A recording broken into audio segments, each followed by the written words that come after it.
You look panicked. I'm trying. I thought the angle. It's. You're way more professional than I ever will be. It's the OCD kicking. Yeah. Get it from my dad. Oh, right. Right, I'm happy now. Good to go.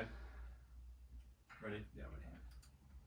This is the Bookham Podcast, and today I've got a guest who sort of goes by two names actually. Two names. You could say that.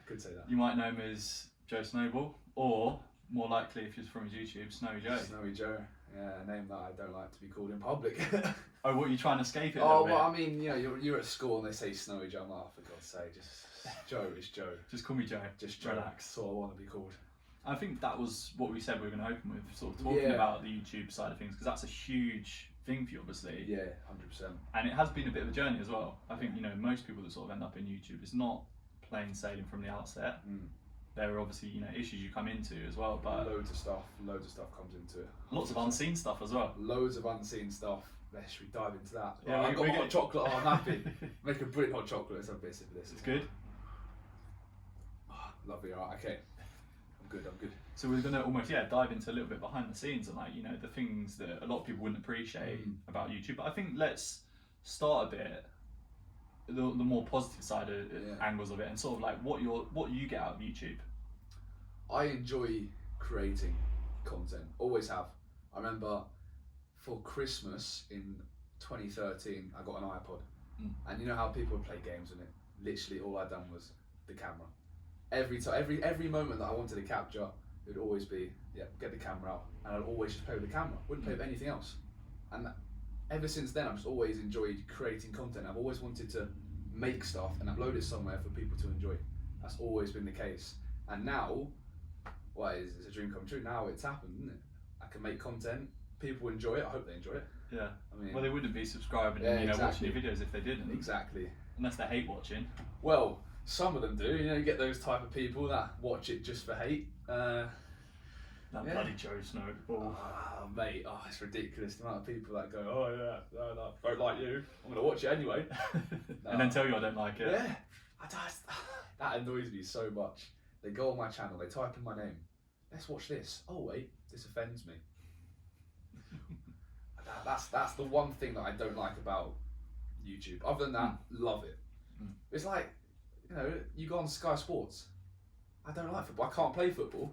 I'm gonna watch it. Hang on, this offends me. I can't play it. Why are they showing football? Yeah. Why are they showing football? This is not allowed. Everything has an audience. Yeah. Don't watch it, Yeah. please. Other than that, love it. Love it. It's a great job essentially. But yeah, you get the ups and downs from it, don't you? Yeah, of course. But I mean, as with anything, you know, it's never going to be smooth. You know, plain sailing. You know, smooth with every regard. And you know, almost actually that stuff then allows you to, you know, you need that bad shit to almost sort of enjoy it. It drives me. You know? Yeah, it's a barrier to overcome. You get the people that hate it. I'm like, you know, I'm going to keep doing this. You know, people enjoy it. More people. It's the minority. The majority love it. It's the minority that hate it, and I just hope that they can understand that that's not me. And that's something that we're obviously going to go into to greater depth as well, because obviously before we met, like, I didn't actually know you at all. I think you'd reached out to me, and a few people, funny enough, actually then subsequent to that. So Logan was one of them. Who was the only respondent to ask a question for Snowy Joe. Oh yeah. What did Logan? It was the he asked about the slip and is there going to be a slip and slide 3.0? I have no idea what that was, but I was laughing anyway because I feel like there's a backstory to it. No, I did a couple videos, slip and slide back in the day. We'd get a tarpaulin, go to an AstroTurf, score penalties while on a tarpaulin full of water and soap, and then just be jokes. A guy actually broke his thumb from doing it. Teddy, you know Teddy? Yeah. So he was on the first one. He broke his thumb from scoring a penalty, and then he had to be in a cast for 2 weeks. And I mean, it's a good story behind it. Good story. I mean, that was one of the videos that did bang at the time. So this was like 2016. Did it again the next year. He had to go in goal. He didn't want to be on the second slide. He's traumatised. Yeah, and then that's when I invited Logan to be on the second one. I guess he enjoyed it because he keeps asking me when slip and slide. I mean, when is there going to be? I mean, this is what the audience has been waiting for. This is why we've got you on this whole. The thing is, mate, I'm not mates with most people that were in slip and slide 3. So or slip and slide. So I feel like if I do slip and slide 3 again, it'll be with totally different people. But it's you know, with COVID and stuff, it's fine at the time. I don't know Logan, alright? Sorry mate, I don't know. You know what, you get a couple people, I'll get a couple people, get a tarpaulin lad, we'll play it. There we go, that's an exclusive. There we go, yeah. And you touched on a bit as well, obviously, so obviously I was looking at some of your content, I was a bit like, some of the stuff is a bit edgy. You think it's edgy? Some of it. Yeah, some of it. Yeah, it is. It definitely is. But the thing is, like, obviously, I'm aware there are levels to it as well, and there are people go way beyond like what you do. But even like certain things, like you look at and you go, oh, is that a bit like offensive, whatever. But you do need to bear in mind that you are playing a character. Not so much a character, but like what I do on the Snow Joe channel, what I do on my YouTube is I am myself, like my mannerisms, my personality, completely myself. You even ask my mates, exactly the same person. I just don't go around telling offensive jokes. Yeah. I don't go up to people going, woman's right. You know what I mean? I don't do that to people. It's just like an amplified version of yourself. It's an amplified version of myself, and it works. Ever since I started doing dark humour, I got into the dark humour side. The channel just went like that. So why stop? If I do stop, I'm scared that everyone will leave. Yeah. Do you know what I mean? So I am trying to transition out of it. We recently all met, the dropouts, my group. We all recently met, did in real life videos, like the Sidemen. We did a cook-off. We did what's in the box. Really like family-friendly stuff with our type of humour. Nothing dark, nothing offensive, and that's the type of stuff we're trying to get into. Yeah. Because we don't like doing the offensive jokes. Like we don't choose to do it. It's just worked. So, like I said, why stop? If people like it, there's an audience for everything. Why stop? Yeah, and it is like you are right though. Like almost like your feedback has been okay. So if I'm putting out this content, people are engaging with it, people are enjoying it. YouTube. My YouTube originally, well, in COVID, was an escape from what's happening in the world, the shit world. Am I allowed to swear, by the way? Yeah, I mean, I definitely swear already. Yeah, so literally, the shit world we're having with COVID. Yeah. No, people want to go onto YouTube and see stuff that's like, wow, I wasn't expecting that. And people enjoy that. I've had loads of DMs where people going, you've really helped me suffering in this lockdown. My mum and dad have split up. You've really helped me. Like genuine people I've said, you've really helped me for content. Please keep it up. I'm not going to stop because some bloody snowflake doesn't like me saying the jokes. Like they are jokes. I don't actually believe everything I'm saying. Most of the stuff on the media is fake anyway. Yeah. Reality shows, Love Island, the fakest show ever. It's called a reality show. It's fake. Everything's fake. Yeah, not everything, but you know what I mean, like most stuff is fake on TV, on entertainment. It's for entertainment. And so obviously as a result, you'd advise people watching your content to take it with a pinch of salt and to see it as the joke that it was intended to be. 100%. Like I did a feminist video. I said at the start, the first 30 seconds, I'm a feminist. I mean, you'd be stupid not to be. Yeah. If you weren't a feminist. Yeah. You obviously preach for equal rights. But there were a couple of people that saw the TikTok clip. It got like 9 million views on TikTok, and they just saw that clip, which was obviously offensive, and they assumed, this guy's misogynist. I got called every name under the sun by mostly girls. But I'm like, right, that's like a... Yeah, if you take that thing in isolation, yes, that is offensive. Like, I'm sure you wouldn't disagree with that. You're not disputing the fact that, you could extract anything I say without that context, or without the rest of the sentence, and be like, hang on, fucking hell, that is bloody offensive. But you watch the first 30 seconds of the video, I go, I am a feminist. And even in every video, the description at the bottom, it says, some parts are scripted, it's for entertainment. That's literally all it is. It's like TV. Yeah. But you probably know this better than other people, is that people have such a limited attention span that they'll forget about that. And as soon as something might tread on their toes a little bit, they'll go, oh, fuck, that's out the window now. I know. It is annoying. Like, we live in a world where attention, you got to keep that attention. Like engagement on a video is the most important thing for it to boost into the algorithm. So you got to get that attention, get the engagement up. And if people see a clip that they find offensive and then they don't go onto my YouTube video where I say I'm a feminist, it's up to them. You know, they can do what they want. I mean, I'm still getting paid at the end of the day. Yeah, and you're enjoying it. Yeah, I enjoy it. I obviously I can't sit here and go I enjoy the hate, because I don't enjoy the hate. No, of course not. It does get me sometimes. What's one thing because obviously as well, like, people are saying, oh, I'm offended, I'm this, that, the other. You're a person as well. Yeah. Behind that screen, like putting out that content, you're a person as well. Like, what would you say? Like, obviously, people will occasionally, show hate, put it your way through the comments or other means, I guess. Like, what would you like to say to them? Get a life. Do you know what I mean? Like, why go out the way to just put hate in the comments? I don't get that much hate in the comments. It's more from people that know me personally, which is odd. And they assume that, oh, that's you. But they know me personally, which I don't understand. They think I'm this misogynist person that hates women. Do you know what I mean? Like, I'm not. That is not me. All right, and that's the thing that does annoy me. But yeah, that hate it does get to me a bit. But like, you know, they're behind the screen. I'm behind the screen. Yeah. They can do what they want. Yeah. So you cope okay with that then? A little bit. I cope okay with it a little bit, but not. You know, like everyone suffers from mental health. You know what I mean? Like you'd be stupid if you're like, oh yeah, I don't suffer from mental health. Everyone suffers from mental health. If you don't, then you're in denial. 100%. So yeah, it does get to me a little bit. That's why I'm kind of transitioning away from it. Yeah. And this is something we spoke about a bit, exactly. wasn't it? Sort of like, and I guess this leads into the next question. Like, so what are the next steps for your YouTube channel? You mentioned obviously your group as well. Yeah. I mean, we're trying to basically, you know, the Sidemen, you know, basically just with a new wave. The Sidemen are getting old. Yeah. They still make good videos, but like they're getting old. Yeah. They're stopping, and we need a new group with similar type videos but different kind of humour. Like our humour is completely different. Yeah. It's not just doing a game. Yeah, so in your mind, you're definitely not copying them by any stretch, but you're almost you're almost just seeing, okay, like that's a formula that's worked before. You know, a group, you know, just doing silly things. Yeah. Sort of reaction kind of content, like. It's literally, think about what you do with your mates when you're drunk, yeah, but with a camera. Yeah. And people enjoy that. Yeah.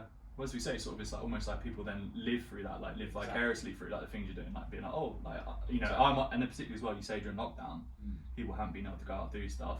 And people loved it. That's where we initially blew up. People loved us taking the piss out of each other, like slagging each other off, like proper going deep hard. Like we've got a mate who doesn't have a dad. We go into that massively. I think I've seen that. Yeah. Obviously we don't. We hope his dad comes back at some point. But we, you know, people love watching that, and his dad has become a massive meme in our like community. Yeah.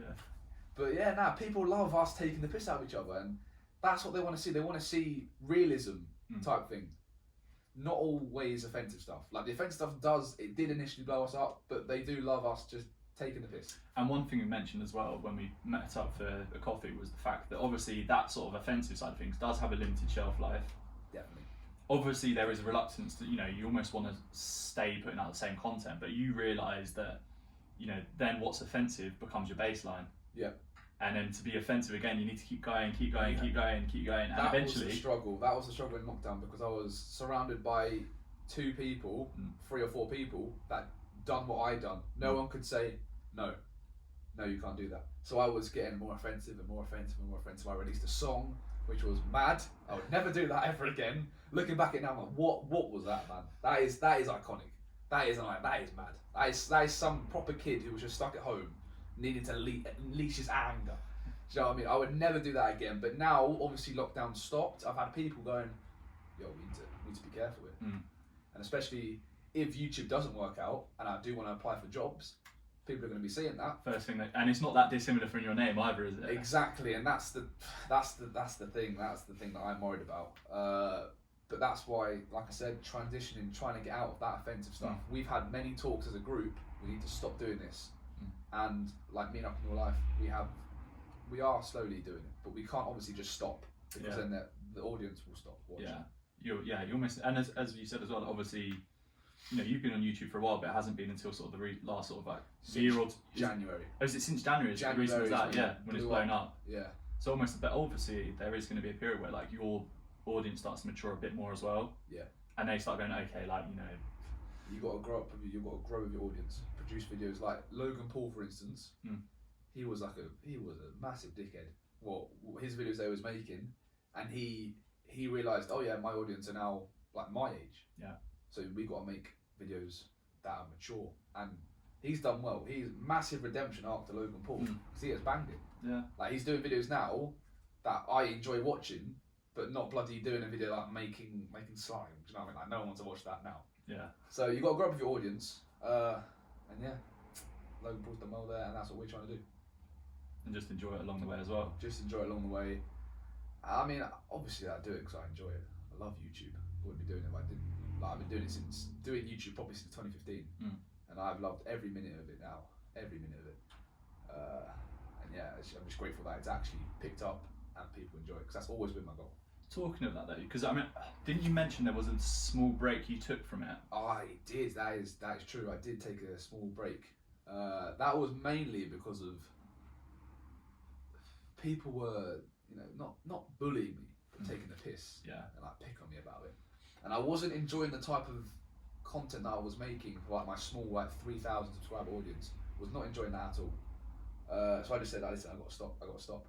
Literally a week later, I was like, nah, I love doing YouTube. I got to come back, and I've been at it ever since, pretty much. But it's funny though, because almost you've mentioned that, and then obviously the only other sort of type, at least the backlash that's been in the forefront of your mind, has almost been through people that you actually know.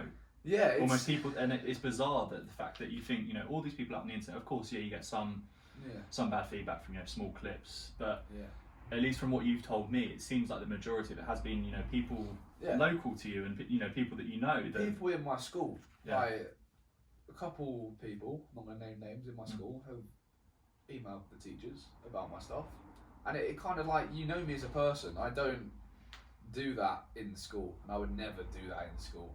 It's literally like something that I do on YouTube to get views and to impress my audience, like to make them laugh, enjoy it. And that kind of, when I found out that, people have been reporting on YouTube since January. This is like in March. Since January, people have been reporting on YouTube, which is funny because January is when I started blowing up. So I knew it was from jealousy. It's got to be from jealousy. 100%. There's no way you wouldn't do that if it wasn't from jealousy. Even when I hit 100,000 subscribers, I got atted on a private story, calling me.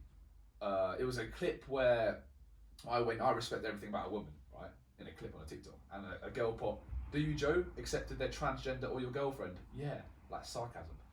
I'm like, whoa, okay, that's a bit mad. That massively impacted me. Like, I've never experienced something. I was like, okay, that's a bit mad. Like, publicly tagging me as well and saying that on a story was a bit mad, especially when she knew who I was, and basically attacking my past relationships and stuff. That was mad, and it's people locally. I don't get it. They know me as a person. I've never. But I think, as you said, I think you then obviously need to think about, does jealousy come into it? Because it's one of them. I think people, as soon as they start seeing someone growing a bit, it then starts to force them to sort of look at themselves and go, okay, what am I doing with my life? 100%, and that's when you start to realise who your true mates are and who actually support you. Because, like that girl who did put on her story, she has mates, but they've all been supporting me.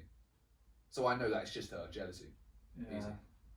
And I guess that's obviously like one of the negative sides of it, is the fact that you will sort of have people showing their true character, and it's obviously, that's one negative side of it. 100%. And there are obviously more negative sides of it. The behind the scenes stuff. Behind the scenes, like the amount of work that I put in. Like in lockdown, I was like loading, 2 main channel videos, 2 second channel videos, and then 1 video on the group channel. That's 5 videos a week in lockdown. It was alright because I wasn't doing anything in lockdown. Yeah. Didn't have any plans. Yeah. But now, Jesus Christ, the pressure that I upload like maybe once every 2 weeks now, and that's just on 1 channel. Obviously the priority is every week of dropouts, the group channel. But on my channel, I'm always out now. Do you know what I mean? Like, the social life has gone up, and I've got no time on my hands. The pressure is mental. How does that make you feel? Like, what's going through your head when you're going, right, I haven't uploaded as much as I should have done? There's a worry there of, okay, yeah, the audience will go, views will go down. But at the same time, I had a deep conversation with one of my group members, and he basically binned off his social life for YouTube, and that impacted him a lot because he doesn't have anyone close. So I was like, right, I can't do that. I got to keep my social life at least if YouTube doesn't work out, and I got to have people that I can actually talk to in real life instead of talking on Discord. Yeah. So, in a way, now I'm trying to keep my social life, but balancing it with YouTube is hard, massively. The pressure is unreal, and that affects me, especially when I'm still at school as well, which is. You're juggling quite a lot. There's so much, especially when in lockdown, I was uploading a lot, but then I wasn't going to the gym, wasn't working out, and I need the gym. I need the gym. That's what helps my mental health as well, going to the gym and working out, doing running stuff. So now I'm constantly going to the gym, basically getting my social life up, but then I need to balance that with YouTube, which I haven't figured out yet. It's been hard. But it's I guess it's like by trial and error, that, isn't it? Yeah. You're going to find out a formula that works for you. And I guess it's difficult as well, because you're probably in the stage now where obviously your YouTube's still growing. Yeah. you're still trying to work out like, okay, like, is this what I want to put 100% into? Yeah. Or so it is going to be balancing that, and you're going to make mistakes along the way. But I think that's probably where having that social side is crucial, not only to give you headspace outside of that zone, but also as well for people to give you feedback as well. Be like, look, Joe, you know, you seem out of sorts or whatever, or they might be going, look, mate, you're smashing it. Yeah. Keep it that's up. That's what most of them said. They said, yeah, you're doing well, keep it up. But it's just they don't understand, like, it is hard to produce, because it's not just making a video. No. You gotta figure out what you're making. You got to first of all, video idea, right? What do my audience specifically? Not just any video. Not just I can't just think of any video like reading a book. I can't do that. I have to think of, right, what do my audience like? Okay, we've got a video idea. Now we have to script what we have to do. Yeah. And then we have to figure out, okay, who's going to be in it? Is it just me or is it going to be other people? Then we have to edit it, which takes bloody ages. And then you have to make the thumbnail, and then you have to figure out, right, now it goes out. It's not just, think of a video idea, upload. And I think that's obviously because that's all people see, whether it's 20-minute video, 30-minute video, they then assume, that's all there is to it. Maybe maybe a couple of hours spent faffing around, but no way. Like there was a video of Discord speed dating. That's like a 35-minute video. They think, we just sit in the call and talk to girls. No, I have to figure out what girls I have to get in. I have to literally go on a girl hunt. Like I have to stalk so many girls to try and get them in the video. Some of them go, no, I got a boyfriend. It's just for entertainment. Come on anyway. You know what I mean? It gets on my nerves. Eventually get 2 girls, and then I have to do bloody, almost like a contract type thing. I'll be like, oh yeah, if this goes up, are you okay with it? Stuff like that. Basically, just give they have to sign a waiver type thing. It's the amount of hard work. It's not just sitting in the call with a couple of girls. But of course, that's all people. And like a huge part of it comes down to perspective. Yeah. And obviously, people don't have that perspective of having sat down. But I've dabbled with like Adobe Premiere Pro. Like I'm useless at it. Yeah, I mean, I was at the start. But even still, I look at it and I'm like, if you're able to go out there and edit a video, make it look presentable, have all these things flash up. I'm like, you're putting a hell of a lot of legwork in. Obviously, it becomes easier. It does as you're more experienced with it. But even still, it's like sitting here now. It's still a struggle. Yeah, it's still a struggle. I would not be doing it if I didn't enjoy like the comments and the DMs I get. Like the fans make it massively. If I didn't have the fans today, I would not be doing it. Would not be doing it. Yes, I like producing content, but I also like producing content that people enjoy. That's one of the main things, and that's why I do it. No, it's good that. I'm trying to work out in my head like what you want to go to next, because obviously there are a couple of sides where we spoke about obviously what some people might not know is obviously a large part of your childhood you spent, a couple of years, wasn't it, in Australia? Yeah, I did spend time in Australia, yes. At like a crucial time. Yeah. Also as well, we said about potentially touching on like the mental health side of things and like the impacts and effects. I don't know which would you rather get into now? What are you feeling? Let's dive into the mental health, because I feel like it will be important for other people to listen to this, and then hope maybe it can help a few other people. Yeah, let's get into that. I've rambled on about Australia too much. People know I lived there. Oh, people know, but I must have missed that video then. Oh no, loads of people know I lived in Australia. Jesus, I get loads of comments. Joe, live in Australia? Yeah, no. Change the record then. Yeah, let's move on. I live in Australia. Move on. Let's get into the mental health side of things then. So, what's your experience of it been? Well, I mean, you get the pressure from YouTube, but I mean, mental health really hit me. What was it like? First time I actually proper experienced mental health was probably year 9. Year 9. So age like 13. I was 13. Yes, 13. Yeah. And the way I was with myself, I was getting picked on a lot, and I was kind of like, I wasn't stopping it. I was egging it on. Like keep picking on me. It was weird. I don't know what I was doing with my life. But in a sense, I thank them for picking on me, because it kind of brought me to terms of, I don't like myself, type thing, which is a bad thing, obviously. That's kind of sad when you say that out loud. Yeah, it is sad, but it was a wake up call for me. Yeah. Because I was a prick. Like my whole personality, my whole mannerisms, like the way I looked as well. I looked in the mirror. I was like, what? You need to change, mate.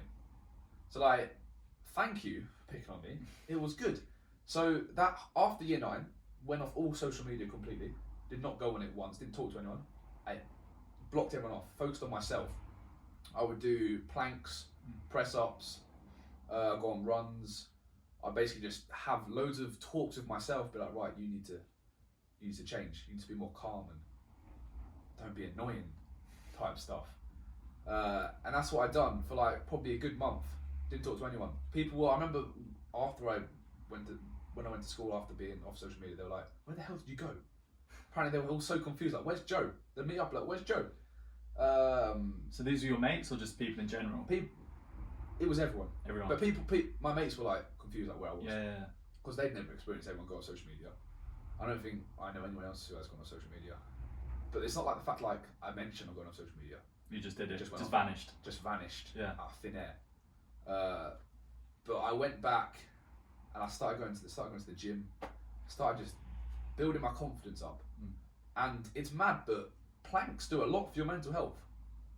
If you ever think, do a plank. Because I don't know what about it, but it boosts your metabolism. So, which means that when you eat, you burn it easier. So you don't gain as much weight. But it also boosts your happiness. Yeah. I looked it up and it worked. I was planking in year 10 for 4 months. I went from 2 minutes to, I think I went to 14-minute planks. Jesus, that's serious. That's mad. But I was as happy as I ever was.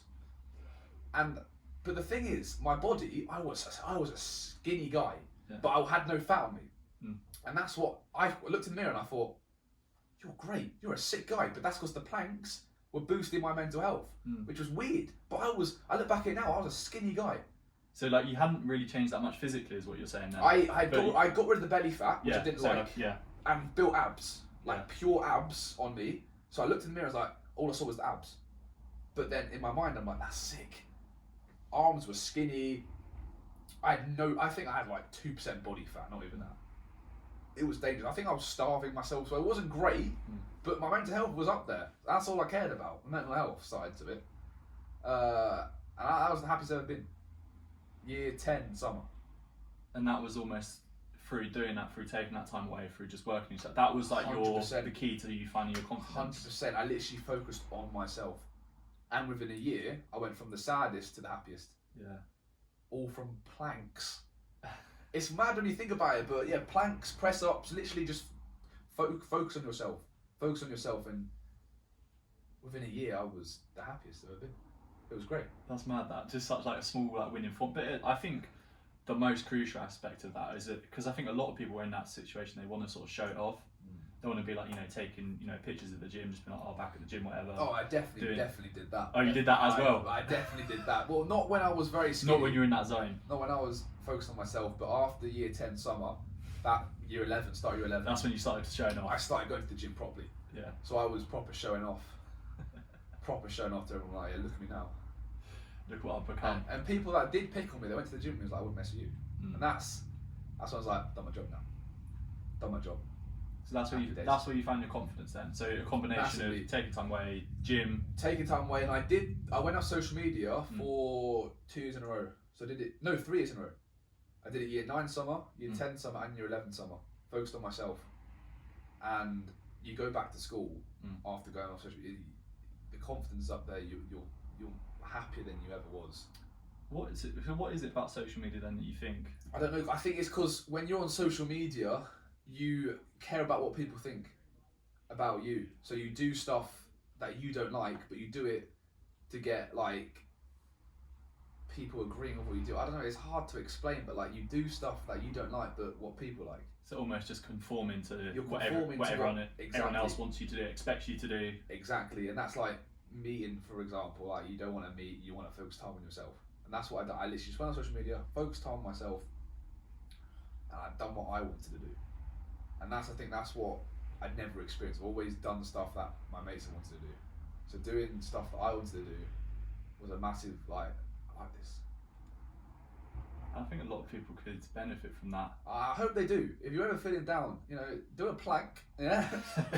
But take some time off social media, because that place, like, I'm a social media YouTuber and that, but like taking time off it. It's funny that you're like probably the biggest user of it, but you're saying, look, it's. But the thing is, like anything, too much of anything is a bad thing.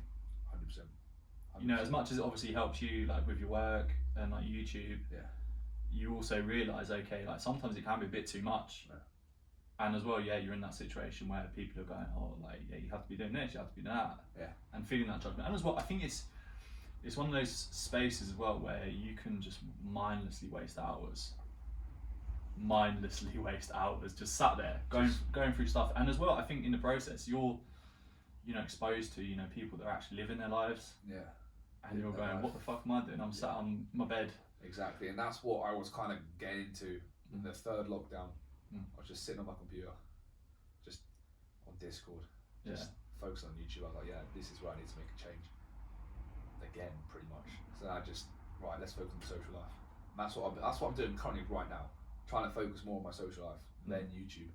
And let's talk a bit about away from YouTube then. So like, what if you've got a week away from doing anything related to YouTube, what are you doing?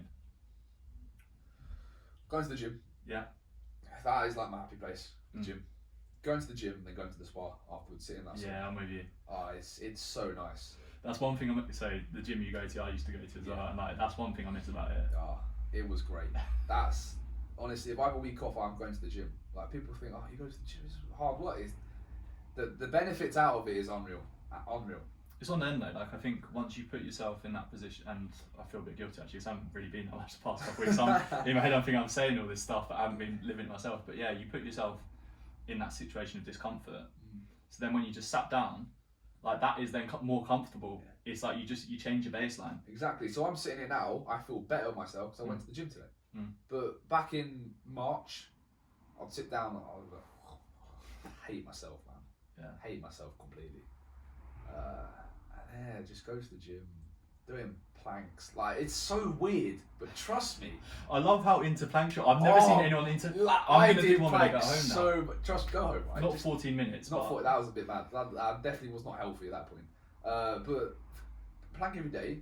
Increase it maybe 10 seconds each day. Try and get to the 5 minutes because that's good. Try and do 2 minutes to start off with, because if you can't do 2 minutes, then I feel like there might be some. I don't know. If I looked it up, apparently you have too weak or too fat. Yeah, I think like if I'm trying to do it, I would probably be on the too fat side. I've still got that lockdown belly that a lot of us true are carrying. But trust me, do a plank. It's the best medicine. Medicine, planks. And it's strange. It's very strange. So what does the future hold then for Snowy Joe or Joe Snowball, whichever way you want to take it? Future. Obviously, I want to do with social media. I want that to happen. I want to keep it in that social media because I love doing it. Like I've never been a fan of the school system or anything like working a 9-to-5 job. I can never do that. So anything to do with the social media, I feel like I'll be happy with that. Talking of school, so like what don't you like about school then? I don't like the fact that you get forced to do chosen subjects. And there's a curriculum that you have to follow. Yeah. Because the school, everything's changed. Technology, everything. But the school system has been the same since like 1900s. It's ridiculous. Like, you get forced to do RE. Yeah. Like, I'm not religious, so why should I do that? That makes sense. I mean, I'm going to play devil's advocate, and I'll say, because then you can find out about people that are religious and then be respectful. Like maybe you learn a little bit. Equally, like I'd then counter-argue that myself. I'm having a debate with myself here. The most sort of like important lessons I've learned about other people's religions are through talking to them. Yeah. Like I don't then think back and go, I'll remember that from RE. I'll ask about that. It's then actually going out into the world, going out and talking to people, being like, that's an interesting like festival you're having. Half the RE teachers that you have, they don't know anything. They just follow off a bloody piece of paper. Yeah. You want to actually talk to you want to go out there, go out in the real world and talk to them. Taste the food, experience the culture. Like that's a much better way of doing it. Exactly. I don't like the school system. I don't like the fact that my dad has a 9-to-5 job and he hates it. And I've had so many talks to him about it. Just don't do what I do. Yeah. I wouldn't. No way. Something. Go off my own branch and go social media type thing. It's almost that you don't want to be pinned down by, I guess, an outdated system. You feel you want to be. I hate it. I absolutely hate it. I'm still at school now, which is hard for me, being at school because all my mates have left. Yeah. So I'm there by myself, and it's just like. So what motivates you then, if you're in that situation? Nothing motivates me. I go to school. And it's so sad because no one's there. That's what I struggle with as well at the moment. Going to school, I had an exam today, and you're in the exam hall, and the last time I was in an exam hall was GCSEs. I flashed back to GCSEs, and I'm just sitting there. When I'm in GCSEs, I was right at the back, so I could see my whole year. I just look at it and be like, this was a good year. This is good. Now I'm sitting in an exam hall with the year below, and it's not the same. It's not the same. Do you feel like a bit of an outcast then? I'm a massive outcast. Yeah. Massive outcast. Because I haven't had a proper conversation with my year, like in my class. I haven't had a proper conversation with them. The only conversation I had with them is like, you've been on my For You page. Right, well that helps me a lot. So now I'm sitting here like you're my fan, which doesn't make me comfortable. Yeah, it's like a weird dynamic. Exactly, then. You're not a schoolmate. You're my fan now. You've just made yourself a fan, which kind of it makes me uncomfortable. So do you think that, because obviously, how much have you got? Whole another year of it? I got a whole another year. Yeah, so a whole another year of September to May, wasn't it? Yeah. Yeah, May, June time, wouldn't it be? Yeah. So do you think it's gonna be like that the entire time then? Or do you think you can? How do you think you overcome it then? Do you think you have to put yourself out there a bit? Because it's not just gonna happen. Like I feel like they're just gonna be, oh, who's this geezer? Where's he come from? You'd have to talk to people, which is what I struggle with talking to people. I can't lie. Which is weird. It is weird, but it's one of the reasons why I want to do this podcast, because it's the only time where I can actually talk to people. Because like talk about my mental health, like I don't talk to anyone about that, and you should. I should definitely learn to talk about it, which is why I did the thing like similar to this on my YouTube. I did this series called Isolation Interviews. Yeah. Where I talk to people about serious or stuff that's happened in their lives that they want to get out there and open up about during COVID, because that's something that you needed to do in COVID. You needed to talk to people, because I was struggling from it. People were struggling from it. So in a way, I did isolation interviews to help people, but also to help me, because I had no one to talk to, which is what I should learn to do, definitely. Talking to people about mental health, because there's literally, I don't talk to anyone about it. It is funny though, because from the outside looking in, you'd think, okay, is this big persona? He's on YouTube, he puts himself out there, he does all these videos. Yeah.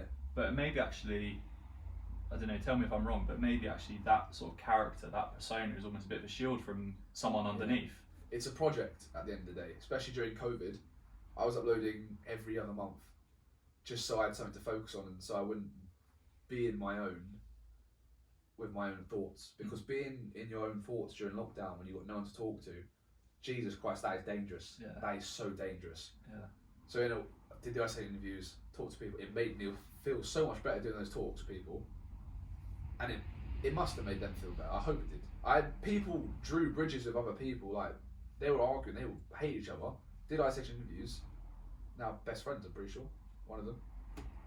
So I mean, your work's done there. So it worked for me, worked for them, because like I said, being your own during lockdown, it must have been hard for everyone. And yeah, it kind of affected my relationships a little bit. But in a way, I'm thankful for that, because it had to go, to be honest. So do you want to speak about that a bit? How you said it affected your relationships a little bit? All of the relationships, I've been kind of, I've had names thrown at me. Yeah. So it has that last year, I got called I got called a narcissist. Like genuinely got called a narcissist, which was mad, because I was basically thinking, right, am I a narcissist? Like even that starts to play on your mind a bit. It started on my massively. This was before COVID, so I was being called a narcissist. Who do I talk to about that? You don't talk. Who can I talk to about being called a narcissist? Do you think that's almost they're like projecting like what like a YouTuber might be like? But that wasn't even when I was. Was that before that? That was before the blow up. But I mean, you're still putting out videos and stuff. Maybe that factors into it. I was, but to be honest with them, I was a bit big-headed back then, like massively, because I had a few relationships which I admit did not treat him well at all. And I got caught up on that a lot of times, which is what affected me a lot during year 12. But then COVID hit, and I decided to make a change, pretty much. Just don't be big-headed, and at the moment I'm taking a break from relationships because I need to basically try and find when I'm okay to be in a relationship and treat him well, pretty much. That's a very sensible decision, a very mature decision as well to make, because I think a lot of people because I think you can go, and most people do go into relationships because there's something missing from their life. Yeah. They're searching for, and with that, I mean, maybe you managed to make it work, maybe you sort of worked out with that other person, but I think a lot of the time you end up in this situation where it's just like you're leaning on them too much, and that becomes comfortable. You get too reliable with them. And that's what I had with a few of my girlfriends. They were getting too reliable with me, and I kind of took that for granted a little bit. And it's easier as well. It's a lot easier to do that than to then go, okay, I've got this person who's willing to, you know, basically accommodate these things about me. Then it is to then go, okay, right, you know, that's the situation right now, but I'm going to go out there, work on these things with myself. That's a lot harder to do. That's why oftentimes you end up in that situation where it's like, it's not healthy. It's not like, you get put on a stool pretty much. Like, they rely on you, and you get part of it is like, I can do what I want now because the ball's in my court. And that's dangerous. That can be so dangerous. So we're staying out of relationships for the time being then? We're having a break at the moment. Just so I can maybe figure out how I actually can handle a relationship. Well, I mean, to be fair though, mate, I think now's probably a good time for you to not be focusing, because you've got a lot going on for you. That is, I can't have a relationship right now, no way. With the pressure. Unless you find a nice girlfriend that's a good video editor, maybe that will work out. Maybe that would. So if there's anyone out there that can edit videos and is single, you know what I mean? This is a request. This is it's not that. Don't want to be begging for a girlfriend on your podcast. Not quite. But if I do want to make my social life not disappear, then I guess getting a relationship is good. But I don't. If I had a relationship, I don't think I'd have the time to do YouTube, because when I had a relationship, I wasn't uploading that much. I was uploading maybe 5 videos a year. I think that's a bit during different lockdown, to I was doing 5 that a week. Exactly, and that's without a relationship. But then that's also without a social life, because I was not talking to my mates, was not meeting them at all. So I don't think a relationship is on the cards at the moment until I can figure out how to balance social life and YouTube life. I mean, there's an absolutely zero rush. You're still young. There's no rush. I'm only 17. Exactly. So there's no rush. Zero rush at all. Zero rush. We've covered a lot. Were there any sort of subjects that you wanted to get into that we haven't yet? Any subjects? Is there anything that we haven't? I'm leaving it open for you. I don't know, mate. I'm a bit scared now. Is there anything? I don't think there is much. I think that we covered a lot, to be fair. I hope people can, if they're ever feeling down, maybe get a few tips from this podcast. Because we've all experienced mental health. There's shit going on in everyone's life. And people have their own way of coping. I have my own way of coping. And your ones have mostly been, and to be honest, they sound quite similar to mine. It's about sort of like getting out of your head by getting physical. I haven't done the planking yet, but I am going to after like the way in which you spoke, you convinced me. You won't finish straight away. But if you do it for maybe a course of a month, you'll start to feel a lot better with yourself. The way you talk about it though, I wonder, do you almost get into a meditative state when you're in it? Well, especially when I was doing it for 10 minutes. That's what I'm saying. I would not listen to music as well. I'd literally just be there, eyes closed, plank position, in my room, no distraction. What? I'm just imagining like you're doing this and your mum walks in. Has that happened? I got to go. I'm doing a plank.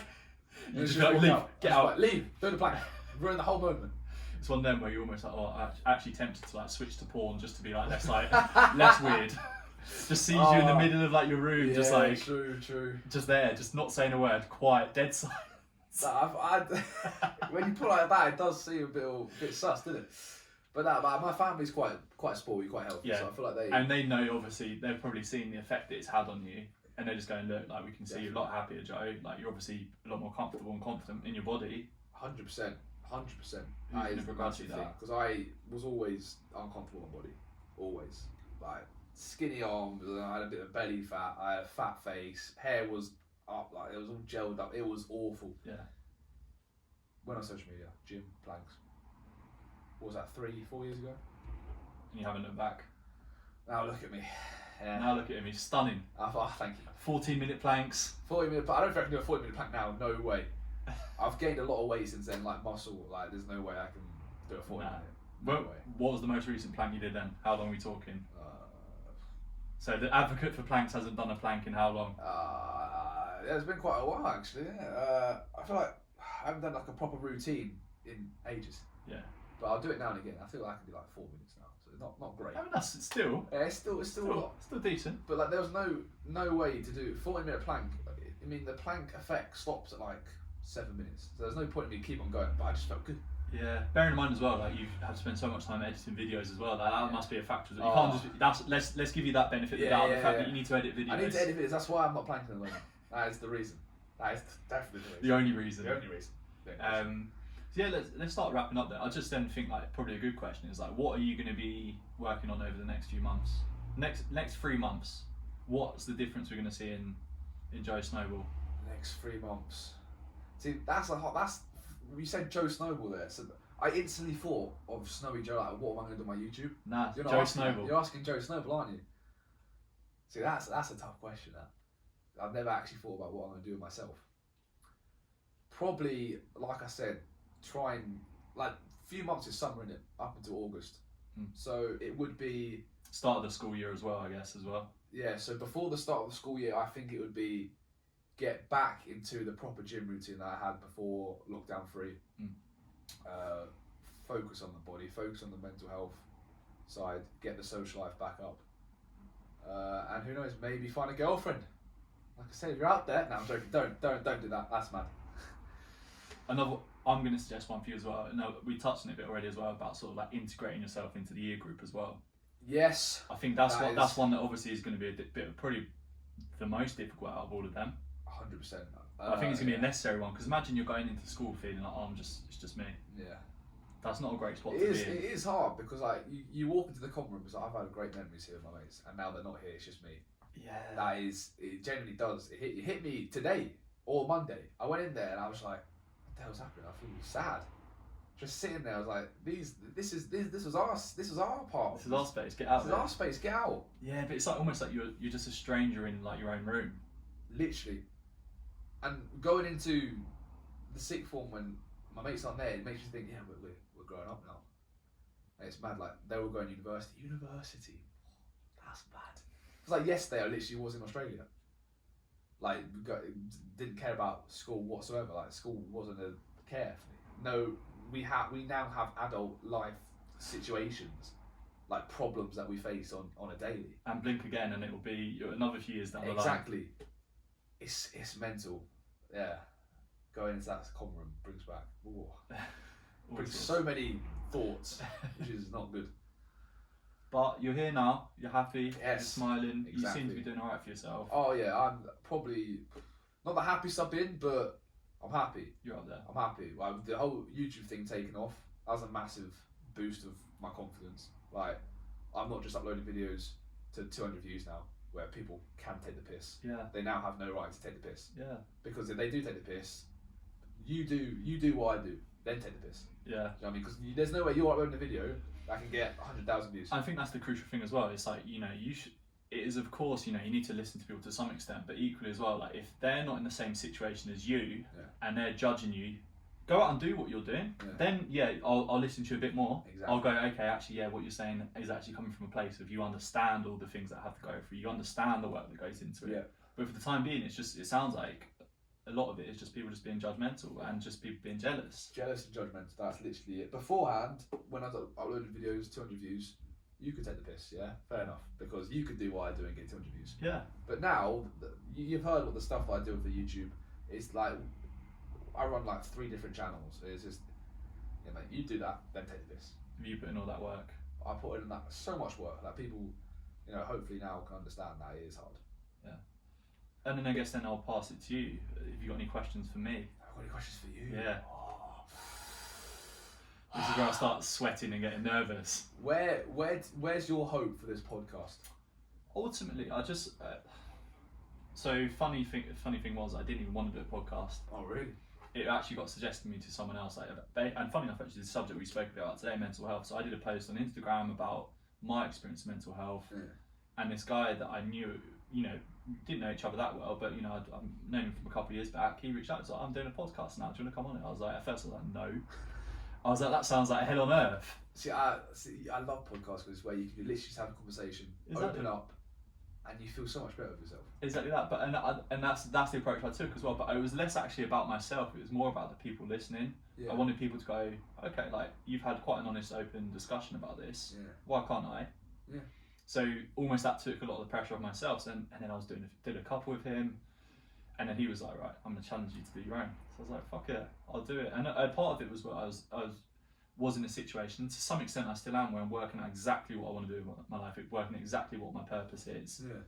And I think the podcast is a nice sort of vehicle for that. It's a nice sort of one for me to, you know, I love people. I love focusing on people, you know, finding out a bit more about someone in front of me. Yeah. Removing all the sort of the judgments that I might have about you and going, okay, let's not see Snowy Joe, let's see Joe Snowball. Yeah. The person that is actually there. So I think I just want to keep focusing on that and see where it goes. Yeah. You know, I have a few visions in my mind, but I've said this already, like I'm keeping the cards close to my chest see because I don't want to. a lot of potential for it. I can't lie, because there's not many podcasts where it's literally just simply talking about the person. Yeah. Like, what that person's deep down. doing. Exactly. And yeah, no, it's hard to do a podcast. It's hard work. I've done a podcast.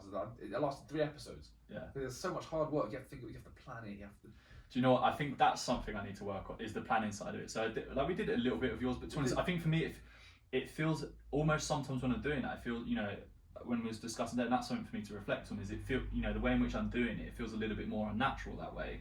That's why I've sort of strayed away from that sort of planning side, because it's like I'm, you know, looking down, what do I want to ask him? Rather than, you know, and then almost then you rely on that a bit too much. Yeah.